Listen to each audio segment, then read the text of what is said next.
আসসালামু আলাইকুম। নতুন আরও একটা ড্রয়িং ভিডিওতে সবাইকে স্বাগতম। তো কিছুদিন যাবতই হচ্ছে শুধু ড্রয়িং ভিডিও আপলোড করছি। তো এখন শুধু আমি ড্রয়িংয়ের উপরেই আছি। আর ইনশাল্লাহ খুব তাড়াতাড়ি সেলাই ভিডিও বা পুরো কাজটা হওয়ার পরে দেখতে কেমন হয়েছে সেই ভিডিওগুলো আপনাদের সাথে শেয়ার করব। তো এখন হচ্ছে আমি যে ড্রেসটা দেখাচ্ছি এটা হচ্ছে একটা বেবি ড্রেস, 5 বছর বয়সের একটা মেয়ে বেবির জন্য। তো এইখানে আমি নিচে আবার একটু ফলস লাগিয়েছি, এটা কাস্টমাইজ করা ছিল। আর এই ড্রেসটা হচ্ছে রয়্যাল ব্লু কালারের ড্রেস।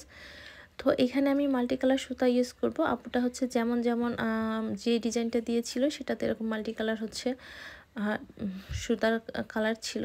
তো আমার মনে হচ্ছে এই ড্রেসটা পরলে অনেক বেশি সুন্দর লাগবে এবং কাজ করার পরও অনেক বেশি সুন্দর লাগবে ড্রেসটা। আর বানানোটাও অনেক বেশি সুন্দর হয়েছে। এখানে পিছনে কিন্তু আমি একটু চেন দিয়েছি। আর চেন দেওয়াতে বাচ্চাদের জন্য খোলা গায়ে পরা এটা খুবই ইজি হয়ে যায়। তো আমি ড্রয়িং করাটা একটু দেখিয়ে দিচ্ছি। খুবই সিম্পলভাবে এই ড্রেসগুলো হচ্ছে করা। তো করার পরে কাজটা করার পরে কিন্তু অনেক বেশি সুন্দর হয়েছে, মানে সরি সুন্দর লাগবে। তো ড্রয়িং করার পরেই আমার কাছে অনেক বেশি ভালো লাগতেছিল। ইভেন যখন আমি জামাটা বানানোর পরে দেখছিলাম, আমি তো টেলার দিয়ে বানাই, আমি নিজে কিন্তু বানাই না। বানানোর পর যখন ড্রেসটা আনলাম তখন আমার অনেক বেশি পছন্দ হয়েছে ড্রেসটা।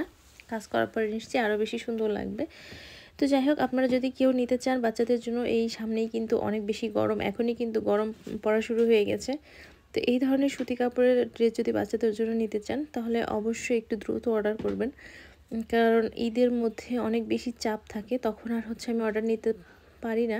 আগে থেকেই অর্ডার করলে আমি দেখা যাচ্ছে 15-16 রোজায় বা যারা পরে করবে তাদের ঈদের 4-5 দিন আগেই ডেলিভারি দিয়ে থাকি বা দিতে হবে আমাকে।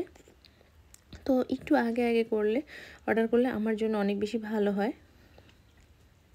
তো আমি এখানে ট্রাই করছিলাম কালো কলমটা দিয়ে আঁকার জন্য। তো কালো কলমটা দিয়ে অতটা বোঝা যাচ্ছিল না ক্যামেরাতে, এই জন্য সাদা কলমটা দিয়েই হচ্ছে বাকিটা আমি এঁকে নিয়েছি। তো যাই হোক, পুরো ভিডিওটা সবাই দেখবেন। আজকে এই পর্যন্তই। ভালো থাকবেন সবাই। আল্লাহ হাফেজ।